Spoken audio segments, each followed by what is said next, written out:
Welcome to Lead Generation That Works. This is a show that takes place the second Wednesday of each month at 1 Eastern. The purpose of our show is to provide stories, examples, and tips to help you generate more qualified leads. The show is hosted by Rob Johnson, founder of Lead Gen Ballers. Lead Gen Ballers generates qualified leads for companies using email and LinkedIn at a fraction of the cost of hiring a full-time sales development rep. Our panelists have spent years helping generate qualified leads. Each of them runs their own business and has a unique style and approach. I'm your host, Sarah Scudder. I'm a growth strategist and help B2B tech companies with their marketing. I believe that marketing drives sales and that marketing should be responsible for lead generation. I've helped several tech companies set up and run their lead gen programs. I also like storytelling. It's one of my favorite ways to teach and learn. To kick off the discussion today, I'm going to have each panelist share a noteworthy lead gen project that they're working on. Now, before I do that, I want to encourage all of you with us today to engage with us in the comments. So feel free to put funny notes, anything that's on your mind, or any lead gen question off the discussion today that you would like to share. So I want to start off by having each person who's with us today put in the comments a word to describe how your week is going. So Joanne, I want to start off the introductions with you. I'd like to have you introduce yourself, share an interesting personal fact, and don't be shy, funny is fine, and then a noteworthy lead gen project that you're working on. Okay, so first and foremost, I am Joanne Gore, the president of Joanne Gore Communications. We are a virtual B2B marketing agencies, and we help companies stretch their marketing dollars with programs that generate awareness, engagement, and growth. I am a self-professed B2B marketer who is passionate about print, and I have been in the corporate marketing world for the better part of 30 plus years.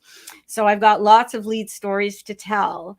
And I think I went first last week, Sarah, so no fair. Somebody else needs to go first next time. Fun fact about me. I don't know if you guys follow me on LinkedIn, but I posted a video of the first time I flew on the trapeze. So that was me stepping out of my comfort zone, and you know, it was just a little bit of a metaphor. And with marketing, sometimes you have to step out of your comfort zone, do the uncomfortable, try new things. You may fall, you may fail, but you get up, you learn from it, you move on, and you do better. And the question about a lead gen. So it's not a lead gen project I'm working on now, but it influences every lead gen project that I work on. This is something that happened back when I was a corporate marketer, when I was at Compaq Canada. Some of you may remember Compaq, which was eventually acquired by HP, which has since been acquired by, I don't even remember who. So I've lived that game too. Anyways, we were doing this huge, massive direct marketing campaign. We'd hired this really expensive outside agency. My job at the time was production, proofing, and approval. And everyone was like so proud, and everything was proofed, and everything went out perfectly. And then all the sample, you know, you get the test samples that come back in the mail, and I got one and I opened it and I read it and I'm like, where's the phone number? There was no call to action on the direct mail. And that's why I say to this day, always, always, always have a call to action. Ask for engagement, whether it's on LinkedIn, whether it's in an email, whether it's in a direct mail. That's all I got. Yeah, I think, Joanne, we've all probably experienced getting some direct mail and you're not sure what to do. It may look really pretty and it may have cool gloss and it may be on cool paper, but if there's no call to action, you're kind of like, well, what am I supposed to do with this? Do you just recycle it? So I think it's a problem that many of us have experienced. Yeah. Well, Joanne, thanks so much for being with us again. My pleasure. I love it.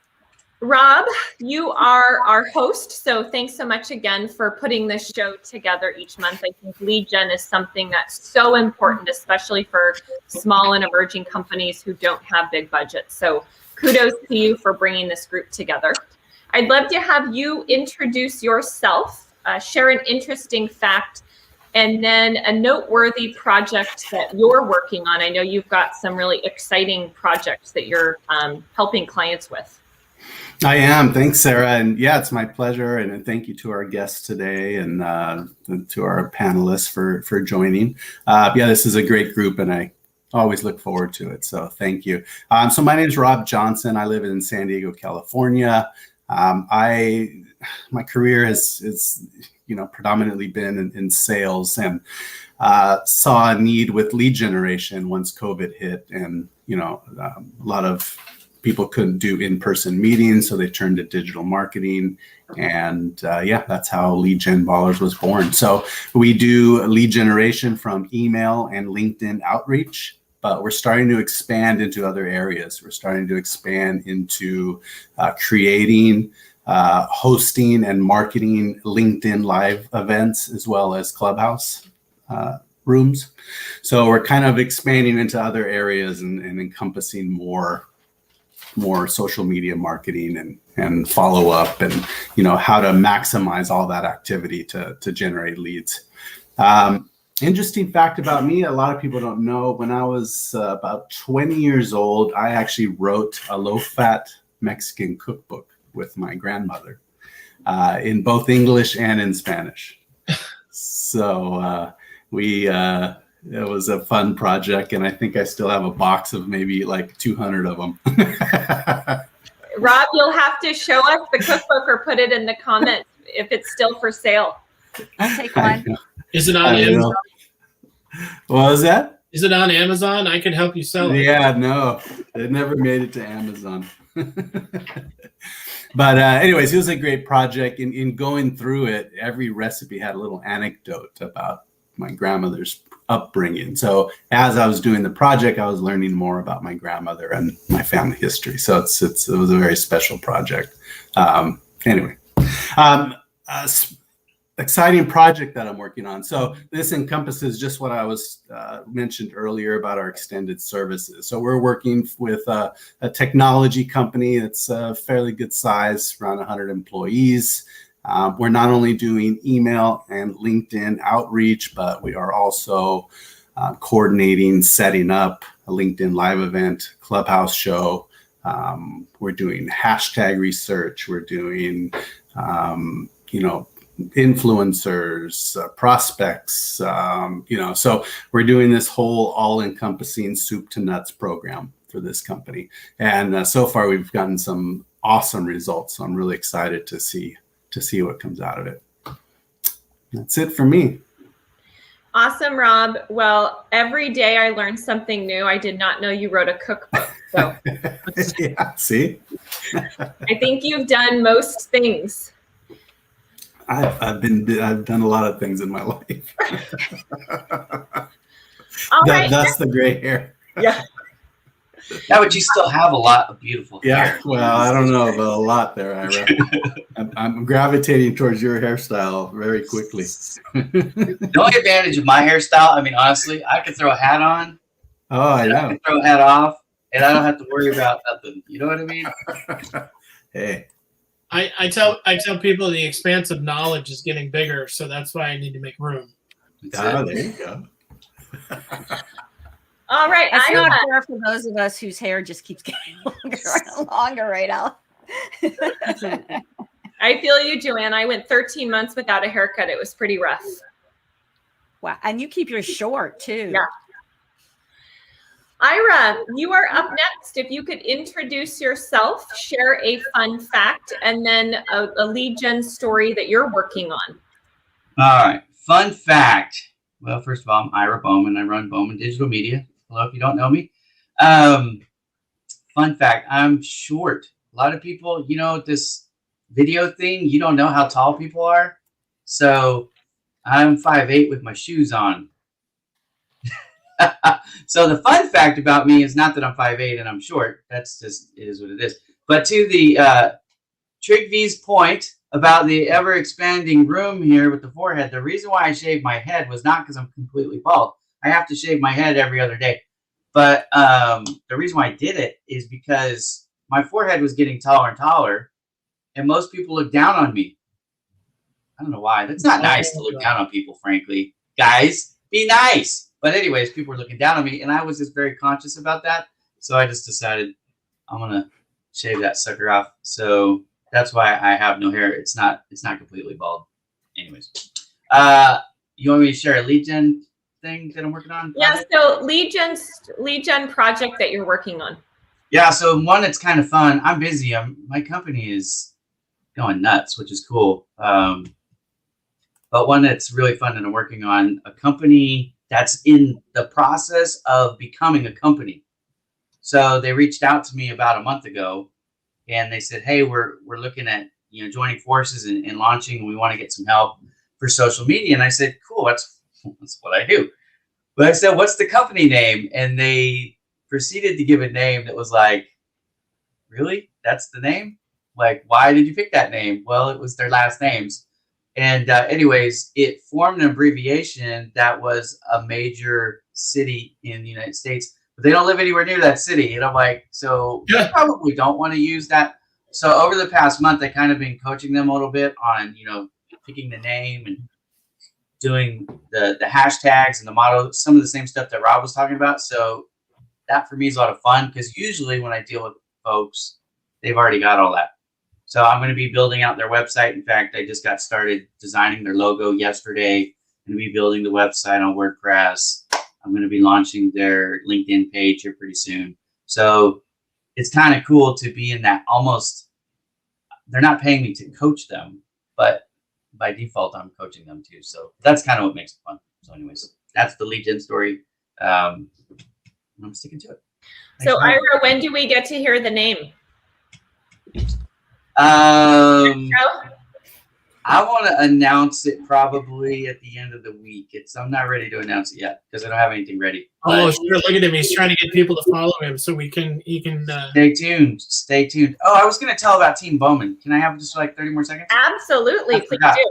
So Team Bowman is something I just launched. You guys, many of you probably know about Project Help You Grow. I launched Project Help You Grow back in 2018. When I launched Project Help You Grow, it originally had nothing, and I mean absolutely nothing, to do with jobs. I did not intend for Project Help You Grow to be about jobs, but it turned into jobs because people requested that. It was like an overwhelming request. I need help finding jobs. So Project Help You Grow kind of morphed from, it was supposed to be an incubator where you could, if you were looking for a way to grow your network on social media organically, it was a way for you to come in and have the safe incubator space that you could meet other people and grow as you saw fit. That was the idea behind Project Help You Grow. Well, because that idea was metamorphosed and took on this whole other thing with jobs, free job search for the globe, I decided I want to redo it. And this time I'm calling it Team Bowman. I'm not changing it for anything. I'm not going to change. The purpose is simple. Use the hashtag Team Bowman, and that lets other people know, or it's an easy way to, so the way hashtags work, you can search content by hashtags. So it's a way for you to find people's content. Instead of joining chat rooms that will annoy the hell out of you because you're going to get 50 messages a day that you really don't necessarily care about, you can search the content when you want. And also you can invite other people to the party when you want by using this hashtag. So that's kind of the idea. It's just a way for you to identify with other people and say, hey, I'll support you, you support me. It's give to get on social media, if you guys don't know that, right? So when you're giving comments to people, you're showing yourself that you're a giver, then the natural response for them is to give back.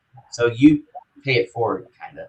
But if you use the hashtag Team Bowman, it'll make it easier for people to find you. You don't have to, but if you want to join the team, that's all you got to do. No cost, no chats, no emails, no Slack, no obligation. If you make a post, then you've got to comment on 10 other posts. None of that crap. It's not a pod. It's just a way for you to join a team and be a part of a community. You'll make friends. You'll have fun. Trust me, when I'm involved, I do everything 100%. I don't do anything halfway. So I'll make it fun, and I will reward people using Team Bowman by coming on with my social media following and supporting all the posts. I'm gonna be personally support that team every day. So That's Awesome. Team Bowman. So those who are listening, let's put Team Bowman in the comments. Give Ira a shout. Ira, thanks for letting us know about that. Thanks for giving me the time. Trigby, you are new to the show, so welcome. Long time listener, first time caller. So Trigby, introduce yourself. We want a fun fact about you that most people don't know, and then would love to hear about a lead gen story that or project that you're working on. Okay, so if I put in the comments that I just want to catch up. Yes, we've all had the nightmare scenario that Joanne described of missing the CTA when you work 2 inches from something and then all of a sudden you realize that's crazy. I'm 6'3", and this is my real hair, so I think I've covered Ira's. I am the business development director at BusyWeb. We're a growth marketing agency that's based in the Twin Cities. So our overall shtick is to try and work with our customers to actually figure out what they really need as an end result, and then reverse engineer marketing programs that will help them deliver that. So instead of if you want cake, great, let's figure out how the recipe for cake that you want is the most helpful for you. So fun fact for me, boy, that's just a nightmare scenario because there's so many fun facts of me. Fun facts about me. I am a semi-pro manufacturer of sawdust, but which is to say that I like to fancy myself a woodworker, but I'm not very good at it yet. That was my COVID project, was woodworking. I made my last completed project, of which there are several incomplete. I made my own chessboard and chess pieces. So that's how I'm keeping busy in the COVID. From a lead gen standpoint, boy, I just really have to be Eddie Haskell here and say that we at BusyWeb love all of our clients equally and don't like to pick one over the other. But if I had to pick the one that's the most interesting right now, we are working with a world champion juggling troupe that the primary source of their business is corporate shows. Yeah, so just since I was working on juggling too, these guys do things like they'll do 3-person juggling, but everything's on fire, and then they're also on segways. So it's called the Danger Committee. Stay tuned for a new website. It's coming out relatively soon. So it's been fun working with them. It's not a financial institution. It's not a manufacturer, which we do a lot and we do well, but it's something just completely different and off the wall that we're just having a ton of fun with right now. It sounds like I'll see them when I'm in Vegas later this weekend, right? It's possible. It's possible. Yeah, they have a great YouTube channel. So if you want to check it out, it's the Danger Committee. My favorite video of theirs is they juggle lightsabers. So Trigby, feel free to put that in the comments section. I will, yes. Where is your reenactment? Ira was doing one, but I don't see your. I respect them too much to actually. I would love to be able to juggle, but I've never been able to do it. My left and right hand have never been able to be coordinated at the same time. So things like piano, things like juggling, where the two things have to work together, it's just a skill I've never been able to acquire. Fun fact, Trigby, have 8 kids, you'll learn how to juggle. Well, I don't mean emotionally. I meant like literally juggle. And I thought I was tough, but then I watched somebody give birth and then be a mother, and I live with one of those people. So yeah, no, that doesn't apply to me. It applies to the other person who lives here because she's amazing. I just do what I'm told. Smart man. Right? Well, Trigby, thank you so much for being with us, and very interesting story. I can't say that I've worked with a juggling crew before. Well, hopefully they'll stay with us, so you won't get to. All right, Alexandra, wonderful to have you on the show. You are also a first-timer, so welcome to Lead Generation That Works. Would love to have you introduce yourself, share a random fun fact, and then tell us about a lead gen project that you are working on. Absolutely. Well, thank you so much, Sarah and Rob and Ira and everyone for having me on the show. I really appreciate it. And I'm sorry that I was a few minutes late. I apologize. So a fun fact about me, or should I start with my introduction? I'll start with my introduction. So I'm Alexandra. I'm the president of SEO.com. Obviously, we do SEO. So we also do all other types of digital marketing as well, from web design, conversion rate optimization, email marketing, social, etc. So we've been established since 2008, and we became quite big in around 2012. We were on the Inc. 500, had huge clients, but then about 2 years ago, I came onto the company to restructure it, and yeah, it's worked out great, and I guess we're growing even throughout COVID. But I think for other people who are involved in lead gen and digital marketing, it should be the same case. So I hope all of you have grown over the past year too.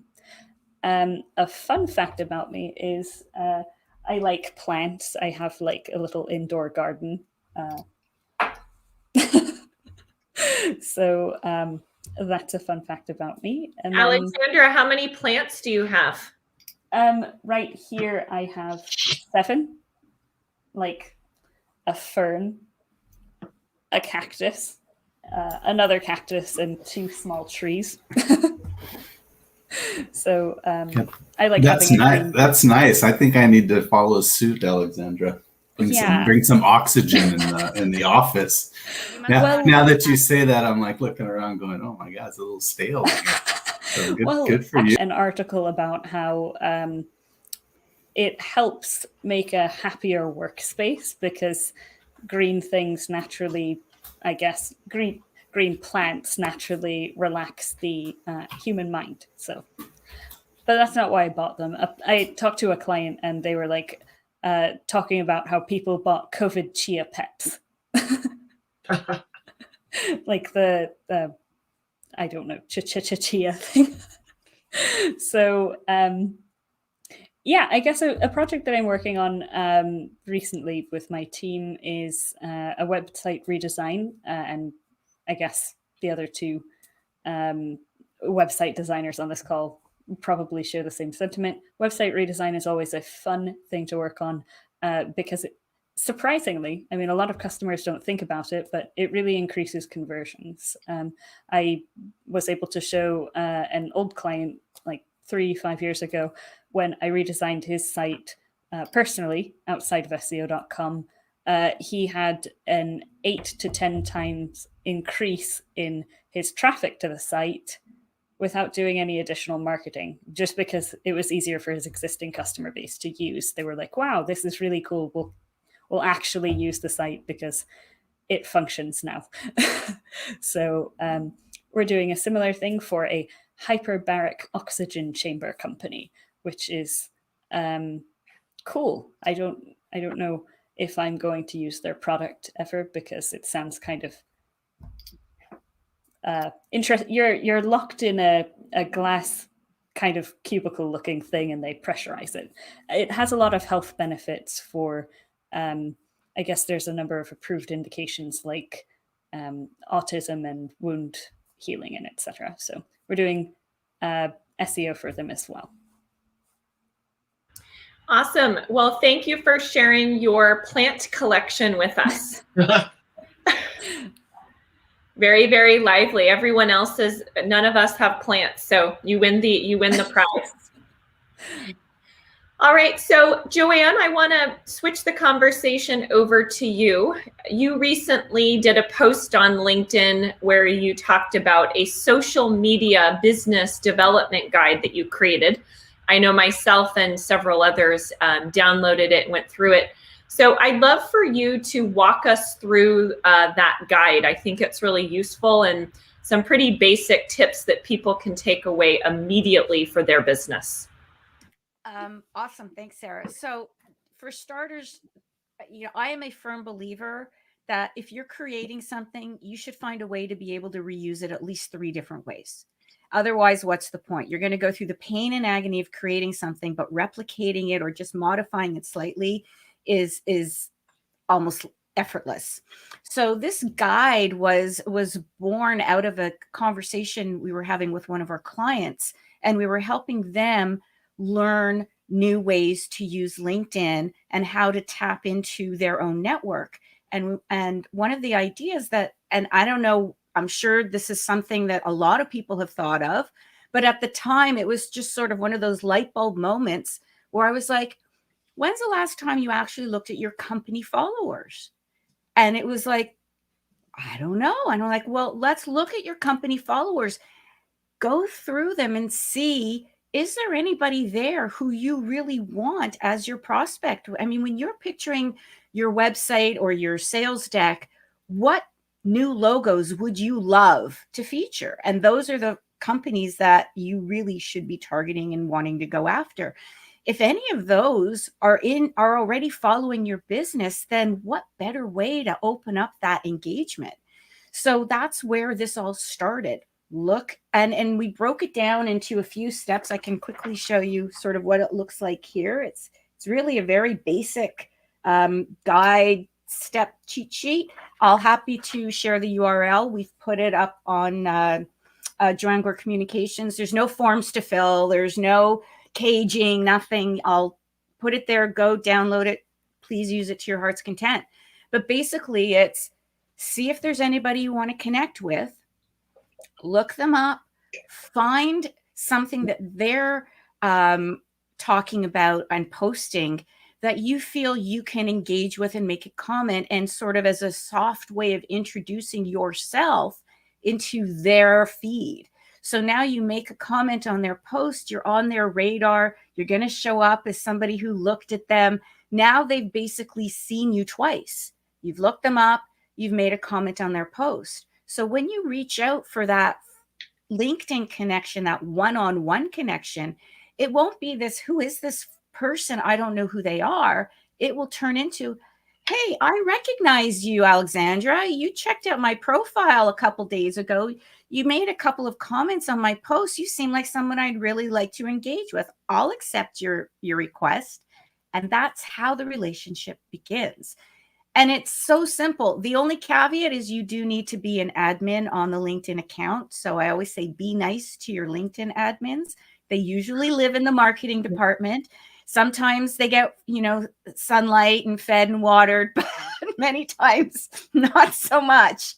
So be nice to them, and they can give you lots and lots of information about who's following your company. And this is company page, not your personal stuff, your company page. Who's following your company when?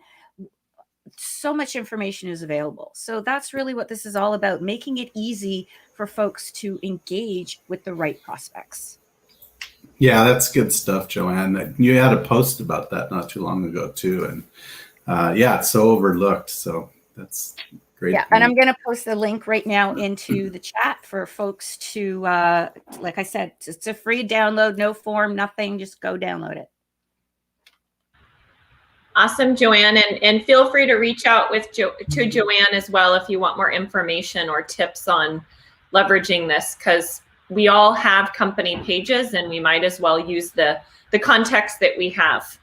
Yeah, there's a big shift in how people, I mean, at the end of the day, we say it all the time, people engage with people. But you still need that company page for that credibility, for that presence. But that's still your company corporate voice. When people want to engage within the company, now they're going to look at, well, who works here? Who do I know? And that's when that engagement and the opportunities for conversations and for moving that business needle along. And most importantly, getting in front of your prospects while they're still sort of looking and searching, because they're not going to talk to any salesperson till well into the second half of that buying journey. You want to be in their radar. So when they are ready to engage with your company, they've already got a taste of what it's like to work with that company, whether they realize it or not. Awesome, Joanne. Thanks, and for putting that in the comments so everyone who's interested can download the very simple, easy, just one pager, so it's not scary. No, please. And I love coming up with these things and simple questions. How do you do this? I'm going to create a little cheat sheet. What's the difference between the @ symbol and a hashtag? I mean, I get questions like that all the time. So stay tuned for way more guides and things like this on really simple, what we think is simple day-to-day no-brainers that some people that scare a lot of people away from LinkedIn. Awesome, Joanne. Thank you. Rob, question for you. I know that you mentioned you just launched a new social posting service at Lead Gen Ballers to help generate leads through content. What tips can you share with us about how to do posts that actually generate leads? Not just posting content that goes into thin air, but something that actually generates leads. Thanks, Sarah. Yeah, and actually, this is great. I'll piggyback off of what Joanne was talking about. Yeah, so in addition to lead gen services, I kind of felt that, when asking clients to go ahead and do some posts so that we could use some of that content in the email and LinkedIn messaging, the posts were kind of falling a little flat. And I kind of realized that there was an opportunity there where clients really needed help in that area too. So that's why we've extended our services. So we'll do, posts on behalf of the person or the company. We'll help with the content. We do, like I mentioned earlier, hashtag research and all the other research that goes into making it as effective as possible. Some tips. So, one of the things that I notice is that a lot of posts on LinkedIn don't really take advantage of tagging people. Now, there's just like anything else, there's a right way and a wrong way to do it. You can be very obnoxious and tag people unnecessarily or people that there's no relevance to the post. So, but I think in identifying the right people to tag and engage in a thoughtful way, asking an insightful question, really wanting to know someone's opinion, can really create engagement that a lot of posts don't get nowadays. One of the biggest tips I have, though, is actually after the post is done. And this is for a lot of the salespeople out there. After a post is done, it's equally as important to look at the statistics of that post. Who reacted to the post? Who made a comment to the post? But not only that, but go into and look at the companies that were viewing your post. And sometimes you'll see that you have a prospect or somebody that you made a call to, that their company had visited that post. So it kind of gives you kind of a sense of who's had interest in you. And reaching out to all those people, making sure you're connected to them, say, hey, I noticed you liked my post. I'm just curious what, was there something there that resonated with you? Not only connecting with them, but going on and seeing what they've posted recently and interact with it. There's two different ways of doing lead gen. Yes, you do some kind of automation to help scale a broad message, but then there's also a very personalized, targeted approach, and that's what this would kind of fall into. But by doing them both in conjunction, that's going to give you the most well-rounded and effective lead generation strategy. All right, Rob, it seems like a common theme here is look at the data. So look at your data closely, pivot and change. You may think you know something, but your data is going to actually tell you what is and isn't working. Can I just chime in right there? If you're not looking at data, you're not doing marketing. Yeah. You cannot do marketing at all without data, period. Okay, can I jump on that? Yeah. And add, it's not enough to just look at the data.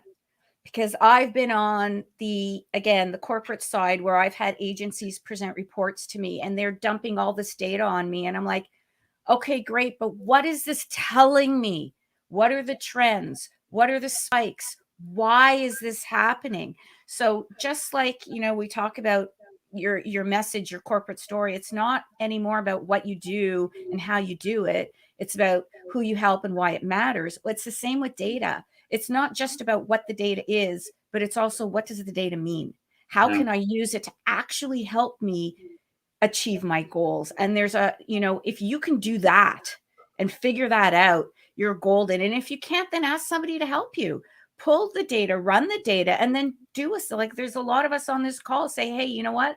Can I pick your brain for an hour? This is what I think it means. Am I understanding this right? Or how would you interpret this? Or what should I look for? That's what we're all here to help you figure out. Even better, what adjustments should I make because of the data, right? So marketing 101 is this. We come up with a hypothesis, we run it. Then we look at the data, and then we make course corrections based on what the results show. Sometimes the course correction is don't change a thing because everything's working great, right? So as long as the other market forces don't change, you just continue. You don't fix what isn't broke. But most of the time, through a variety of steps, A/B testing and the like, we're doing a little bit of automation, like what Rob just said earlier, and a little bit of personal reach out. And we're doing that. Well, how much time are we spending on each? How much resources are we devoting to each?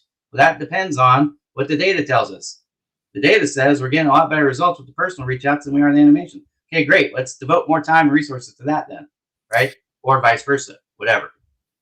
So how much time are we spending on LinkedIn versus email campaigns or phone campaigns or sending the salespeople out in person calls? I mean, all that stuff, the derivatives from that should come from the data. The data should be telling you what to do. Yeah, to me, I think when I talk with people and they ask, well, I need better lead generation, nobody really goes to market saying, I need lead generation. Lead generation conceptually is a solution. You still haven't actually identified what the problem is. The problem is usually one of two things. It's usually complaining salespeople or not enough revenue. So, or a combination of both, because salespeople never not complain. It's what we do. It's part of the job description. So, what I sell as a lead generation strategy, the best analogy that I can give people is I'm going to sell you a box of cake, and you don't want a box of cake. You want cake, and so things have to be done and things have to be checked, and there are recipes and strategies and specifics that have to be followed in order to get you what you really want. And at the end of the day, your job, Mr. Customer, is not to question whether or not whether or not I have an oodles and oodles of data, because everybody has data. And really, one of the things that we haven't really addressed here is everybody on this call and everybody on this show today, we're all really good at this, and we all really know how to use data in the appropriate way. There are a whole lot of people who use data in an inappropriate way in order to get a gig or in order to keep getting a gig. But that's not how you win, and that's not how you retain customers. You retain customers is by putting a big, hairy, audacious goal on the board and saying, did you get more revenue last week? Did I give you cake? If not, okay, great. Now let's go back and look at everything else. But the end goal for the customer is never, I want lead generation, because that's not what the real problem is. The real problem is not enough cake. And I'm realizing as I'm making these comments is I really should have eaten before I got on. Me too, but I like it. Coffee and cake, you can't go wrong. Right. Joanne's ready for a cake party. So, Ira, you hosted a show last week on using video in your business marketing efforts. And I think video is one of the most important things that companies can use right now. What can people do to improve their video marketing? I think I can speak for myself. I've seen some pretty bad videos out there that I don't understand why they were created, why they were produced the way they do. So what are some tips that people can do to actually make effective videos? So everybody should go back and watch Marketing Mondays with Ira Bowman last week. I don't typically just say it that bluntly, but you should, because I spent 90 minutes teaching you so much more than I'm going to be able to give you in this answer. So go watch it. We actually build a video from scratch on that show. I teach you all about video editing. I teach you about shot selection. I teach you about the intros and the outros and all that stuff. So there's a lot to cover. But the number one tip that I can see, it's the number one mistake I see across the board. Everybody's got one of these smartphones, and you can use your smartphone to make some pretty good videos for business, social media videos. So there's a couple things I want to talk about. But the number one thing I want to tell you is you use your phone like this, what's called portrait mode. You know, the long version is vertical. But I want you to stop shooting your videos that way because you don't understand this thing called ratios. The perspective for a video is 1920 by 1080. That's the typical setup for most platforms now. So what does that mean, guys? That means the video is wider than it is tall. So if you shoot it this way, now instead of having those annoying blank spaces on the side, you're actually going to get a better quality. They're going to be closer. They're going to see more.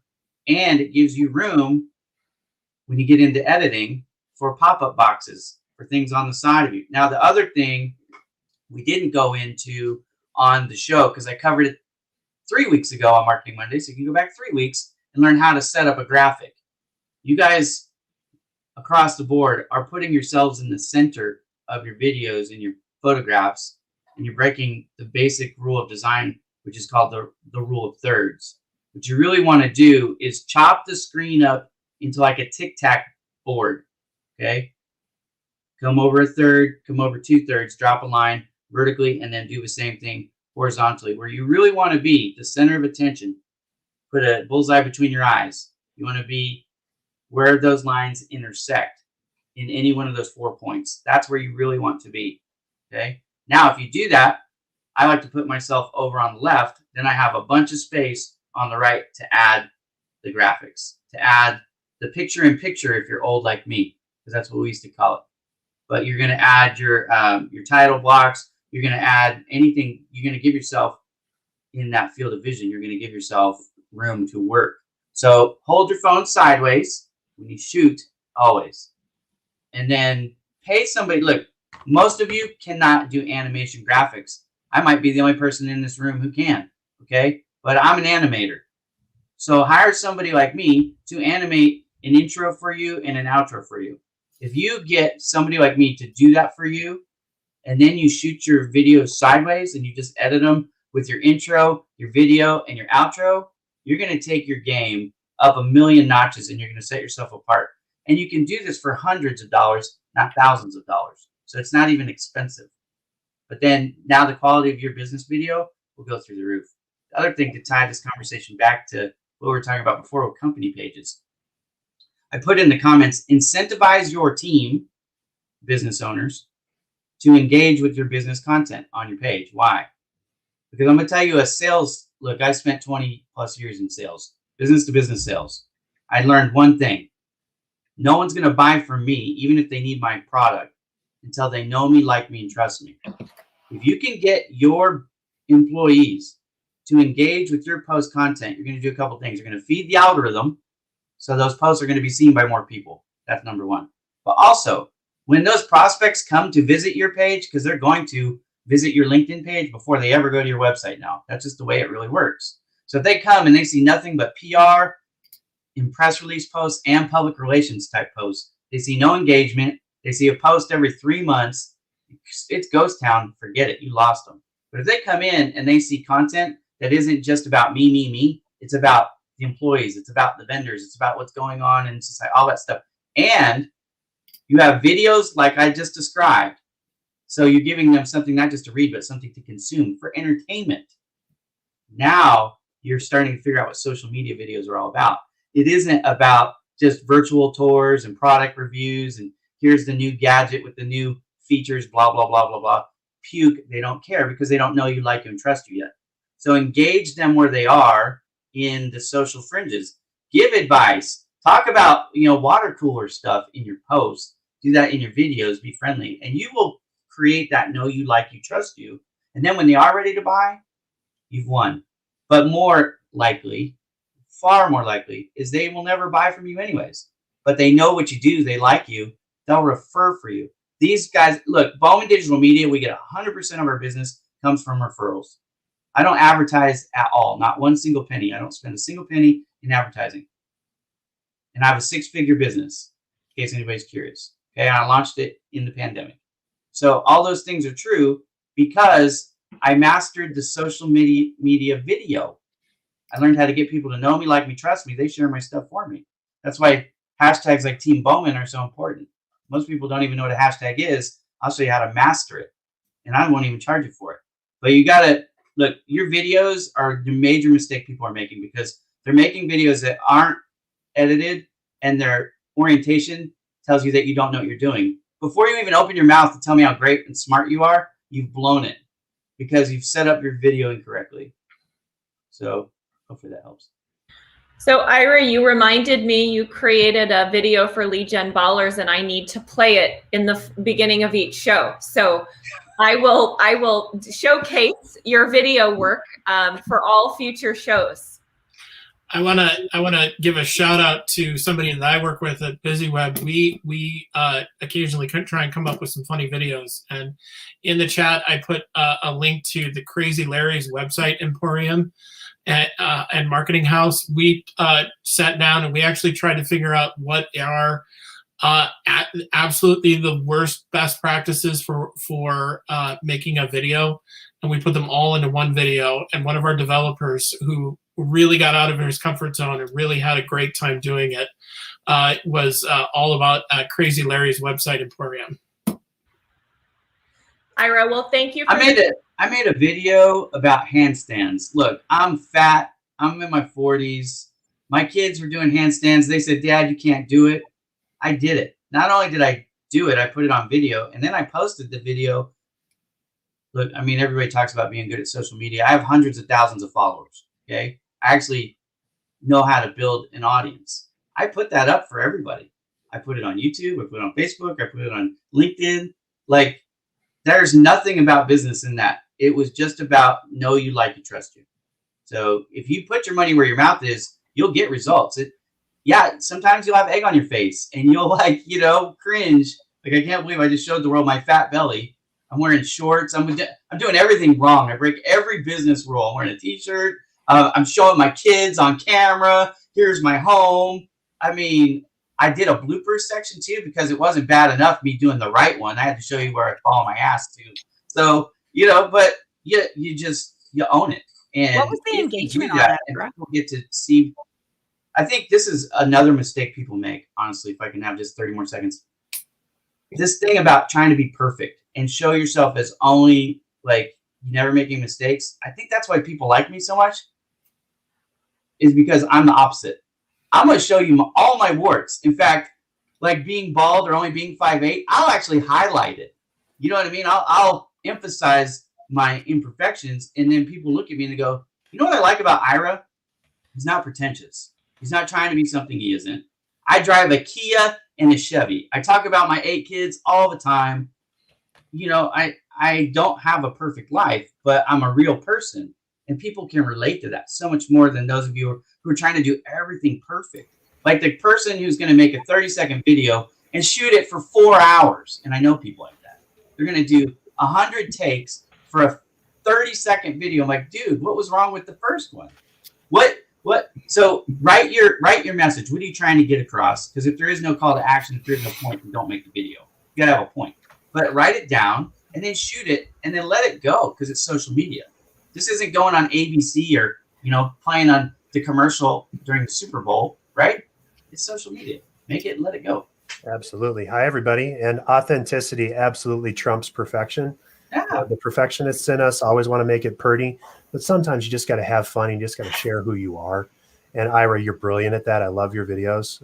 We have videos that we've thrown bit of honeys at Trigby and tied them up in chairs. And those are always the ones that get us the most interaction because people just want to see us having fun. Absolutely. They want you to take the mask off, and this is what I tell people about company pages on social media. Like if you would, instead of doing your brochure, because that's the mistake most of you are making, right? You're showing your brochure. I don't give a shit about your brochure. I don't know you yet. Yeah, it's boring. Show me the fun stuff that happens. Like, why would I want to work there? Right? Why would I want to be a vendor for you? God forbid, why would I want to be a client? But show me that you guys how do you handle some of the fun stuff, like an employee who's been with you for 10 years, or maybe an employee who's turned 50, or maybe one of your employees just had, twins, something. Like, do posts about that stuff, at least sometimes. And that'll get people to get those heartstrings attached to you. I think the alternative is true too, is that if you share who you really are as people, then I think that the people who have a bad case of the yeah-buts will say, well, yeah, but then that might scare people away. And so my response to that will be, yeah, that's a good thing. One of the things we have at Web is, after Dave and I, it's predominantly women. And if you have a problem with women who are smarter than you, you really shouldn't be working with us, because that's pretty much all we have. So the fact that we're showing that in videos I think is a good thing. Well, in business, you're not going to fit everybody, right? Like, you have a personality, your business has a personality. Mine certainly does. I interview every client before I work with them, and I actually turn away more business than I accept, which is crazy. When I say that out loud, I think, why do I do that? Well, but now here's why you're just why I do it. It's quality of life for everybody, for the long term. I'm not looking for one. Like, I don't do a lot of like one-off projects. I have relationships with people where I do work for them on a continual basis. If I cringe every time your number comes up on my phone, or I see your email or DM, we break up. You know what I mean? So the yeah, but question, or the answer to that yeah, but question to me is, that's kind of the point. That's what we want. We want the people because there are people, look, it's all Mercedes, and I hate to pick on brands, but you know what I mean? Like, it's all premium stuff and everything's perfect. They don't want to work with Ira Bowman. I promise you that, because I'm blue collar. I really am a blue collar guy. So, like, if the thought of driving a Chevy or a Kia is offensive to you, you probably don't want to work with me, because I'm not going to give you that perfection. I'm going to give you what's good and what's fast. Sarah will tell you, I deliver graphics really fast. Most agencies take weeks or months. I can turn a project around usually in a day or two. But, it's not perfect. If you look at it under a microscope, there are still some things that could be cleaned up. And I could spend 1,000 hours on it, but I'm not charging you for 1,000 hours. So that's kind of you know what I mean? But there are people who want that. They want that everything is perfect, and they're willing to pay that extra money for that. And I just refer them to other companies that will do that for them. So we've got about 10 minutes left, and I want to pivot the conversation a bit to Alexandra, since her area of expertise is SEO. So Alexandra, I'd love for you to share, I think a lot of small businesses struggle with SEO. They don't really know what it is, and they don't understand how to do it cost effectively. So if you could share a couple tips for our audience today, I think that would be really useful.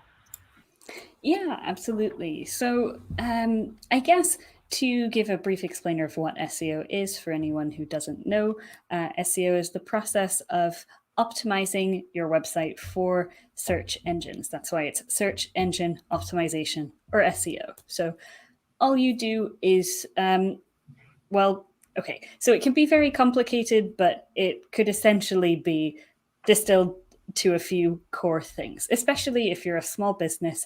You want to focus on, one, having a website. You can't do SEO without a website, and it should be a pretty good website. You don't want to have really a Wix website. I would suggest WordPress, and you want to have some basic functionality on there, like Yoast SEO, so you can add in meta descriptions and all of that kind of extra information. So you want a good website to start with, and it doesn't have to be very complicated, just a simple WordPress website. And then you need content, and also to, improve your online presence outside of the site, so with backlinks. Now, backlinking is something that I wouldn't really suggest doing by yourself. If you are going to go with a company, you should hope that they do backlinking in a good way. But if you're going to focus on doing SEO yourself, really focus on producing good content. Don't just focus on blog content, focus on page content, blog content, and then guest posts. Guest posts are probably the easiest way that you can get backlinks if you're not an SEO company or a hired SEO person. So really you'll want to make sure that your pages are a good length, that the content is optimized for keywords, and you don't want to just have a one-page website where all of the keywords are on one page. You want to have a multi-page site with a good amount of content on every page. And then on your blog, you want to be posting longer blogs than, say, 150 words or 300 words. You want to post longer articles with longer tail keywords, so keywords that maybe have a lot more qualifiers, like in the case of dog food, it could be, what's the difference between organic and non-organic dog food, something like that. So it's a lot more detailed, answering a question that your audience will find valuable. So the blog is a way to kind of answer your audience's more detailed questions that you wouldn't want to maybe answer that on a core page. It also keeps your website up to date, so Google sees, well, your website is current. Google doesn't want to serve a website that was last updated in 2015, because there's a chance that that information that's on the site is not going to be relevant to a user today. So it's keep your website up to date with fresh content, and make sure that the content that is there on the core pages, which you're not updating every month, but you want to make sure that it's long enough and up to date. Alexander, can I ask you a question? Absolutely, yeah. One of the things that I see in working in business development a lot is that I see, I would say over 60% of the people that I talk to have been burned by a low-level SEO company. So what I mean by low-level is somebody who says that for $199 a month or $99 a month, then we'll do all this SEO work for you. And so my question is in two parts. Is number one is, how do you respond to people who are like that? And number two is, everything you just described, I mean, I would certainly adhere to the idea that that's a really encyclopedic list of a best practice SEO strategy. But as companies are looking at SEO as a potential strategy, there's a fair amount of time investment. What would you say that people need to consider from a time investment for SEO, not just a resource one? Yeah, so time, you are absolutely correct on. Time is a huge investment with SEO, which is honestly why a lot of people outsource it to agencies, because who has the time to sit there writing, if you want to write a decent blog and post 2 to 4 times per month and go through all of the content on your site, if you have 15 to 20 pages, that's a big investment of time, especially if you consider, our average is about 2 hours per page or post if you're doing the proper research, plus all of the research for keywords. Time is something that you really do need to consider. And you're right about 2 companies that will do SEO for you at, $200 per month. If you think about the amount of hours that are required for that, not that people who are being paid $8 an hour won't do an excellent job, but it's a lot more likely that they won't have the expertise needed to get the job done correctly or most effectively. So what I was going to mention before, Trygve, on I hope I said your name correctly. You did, yeah. On your note about kind of the data that matters to the client and is most effective, that's a big issue in SEO. So companies will tell you, for $200 per month, I'll get you to number 1 on the search rankings. But it's number 1 for what terms? Like, are they? I just said that. I just mouthed that. I'm like, for what? Yeah. For some For keyword long-tail form that doesn't ever get searched. Yeah. Or your brand name. I mean, sure, if we just insert your brand name on every page, and many people, like 3 people are searching for your brand name per month, yes, we can get you to rank for that for like an hour of our work per month. But that's not really what you want. So with SEO, you do have to do the right research to target the right keywords with the right search intent. So intent is a huge thing with search that you probably won't get at that level of spend. What I would say is, if you're going to spend a little bit on SEO, spend it on things that are useful in other ways, such as the content on your site. Make sure that, content, again, is a huge thing with search engines. If you're going to spend a little bit, spend it on content, because you can always repurpose it and share it on LinkedIn, share it on social, share it with your clients. And that way you're able to drive more traffic, even just through word of mouth. If you have your existing clients on an email list and you're producing a blog, maybe that blog won't rank super high, but it is something that you can repurpose and send to the people on your list or share on social media. So I think content is probably where you should spend if you have a little bit to spend on SEO. Yeah, and the other thing to keep in mind, guys, we haven't talked about this, but we need to. SEO is not a one-time spend. SEO is a journey for as long as your website will be around. So instead of saying, I'm going to spend $10,000 this month to get my SEO fixed, I want you to back the truck way back up from a 30,000 foot view and go, okay, I'm going to spend $500 a month over the next year and a half. You'll get far more out of it by doing it that way. And then in the next year and a half, get more money so that you can keep going, because you never want to stop. So I love what you said about the content. I totally agree. And back to the videos, once you have that blog written, guess what you have now? You have a script for video. In fact, you have a script for many videos, likely. So repurposing content. Or the other way around too. If you create a video, say maybe you have 20 videos on your YouTube, but you've never written a blog. Right. You can take those videos, do some transcription on it. Even if you just do the transcription to try to get to rank in YouTube, you can take that transcription, turn that into a blog post, post the blog content, embed the YouTube video on it, and then you have multiple forms of content. So, Alexandra, I like you a lot. What you're saying, I listen to SEO people all the time, and I think they're stupid. I'm just going to be completely honest. They must be the $8 an hour people, because I'm like, what you're saying is ridiculous. But I want you guys to go back and listen to what she's saying. What she's saying, I completely agree with. So got the Bowman. Come on, Ira. This is lead generation that works, right. Man. Who do you think we're going to have on this show? Let me just say it like this.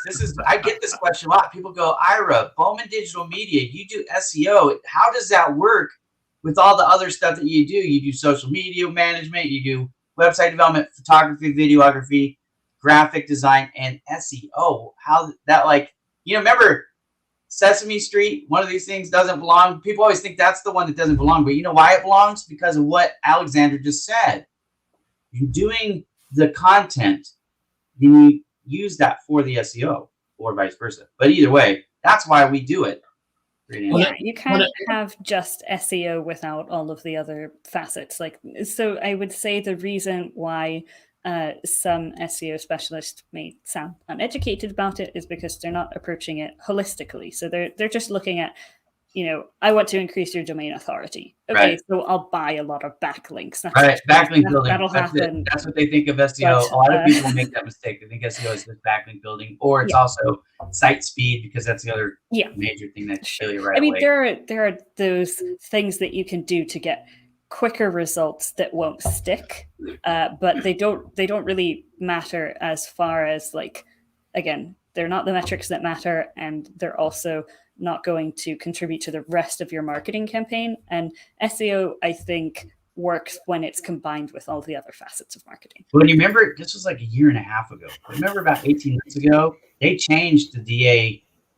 Most of the people changed the way the DAs are calculated, and they de-emphasized backlinks. And that was a major hit. Yeah, and it makes sense because people are just buying backlinks. Right, it's not something you should do. 100%. So actually, I change all of my suggestions. It's just don't buy backlinks. Can I just add one thing? Yeah. When the SEO conversation comes up a lot, and I deal with a lot of software companies and manufacturing companies and engineers and developer founders, presidents. Don't be insulted when the research doesn't come up with the keywords and the terms that you think people should be searching for, because it doesn't matter how you search. Yes. It goes back. I cannot preach this enough. You have to know who you help, how you help, and why it matters, because that is the only way that you can create and discover what are the terms that they use, what are the words, what kind of content do they like, what platforms, where will you find them, where do they engage, are they on Instagram, are they on YouTube? You may not like it at all, but if they're living on YouTube, that's where you need to be, and that's what you need to plan for. And let's take this to another level too, because and we can tie this into, remember we were talking about hashtags earlier. Like, hashtags are not the same on every platform. LinkedIn, the way LinkedIn handles hashtags are completely different than pretty much the way most people learned it was on Twitter. So keywords are the same thing.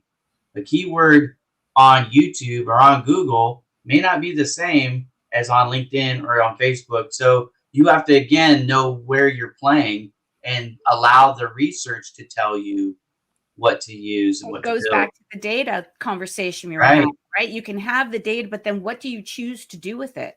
Right. But and that not all data is equal, right? So just because you did the research, a deep dive on Google's data, doesn't mean that's going to transpose over to the other platforms and get you the result you're looking for. Exactly. And SEO is such an important tool that it has to be used well and correctly. That if it's just using for the sake of if you're using it in order to tick a box, and if you're using it in order to run up numbers, it creates such a backlash for those of us who are doing it correctly. And Alexandra is certainly a great example of how to do it all correctly. As far as first impressions go, Alexandra she knocked me off my seat. I'm going to friend her as soon as I would like to subscribe to her newsletter. Right. Thanks, Ira and Trygve. If there is time, there is one really quick story about keywords that I think will make a lot of sense to the audience. Yeah, Alexandra, we're a little over time, so if you want to share your story, and then we'll close out the conversation for today. Okay, so this is something that I have told many times, countless times over the years, because it just makes sense. I went to a Google presentation at a conference in Austin a few years ago, and they had a speaker who was telling about how they found the right keywords for one of their small business clients. It was an IT company, and they were certain that people were searching for like IT company or IT solutions. And after research, after what I think is the most important is putting yourself in your audience's shoes to figure out what they would search. They found that their keyword was, I hate my computer. Because when people are upset about their computer, they're going to type, I hate my computer, to try to find out, a solution. So that was what brought them just an incredible amount of business and changed. Absolutely love it. So, yeah. That's funny. So make sure you think as your customer would. We have something similar on our website. We have a term that we use called purple monkey dinosaur, where we optimized a blog post for that, just to prove the point that being number one on Google isn't important if it doesn't get you traffic that actually converts. We only took one post for that top rank results. We paid ourselves really well for that too. Oh yeah.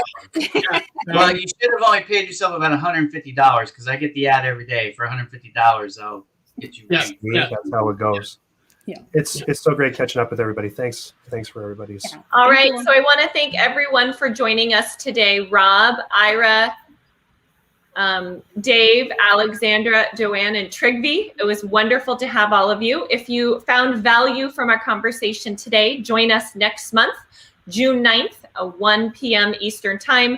And I recommend following all of us on LinkedIn. Feel free to reach out and connect. We are all very active on social media. And with that, go kick some butt and work on your lead gen strategies. Thanks. Thanks, everybody. Alexander.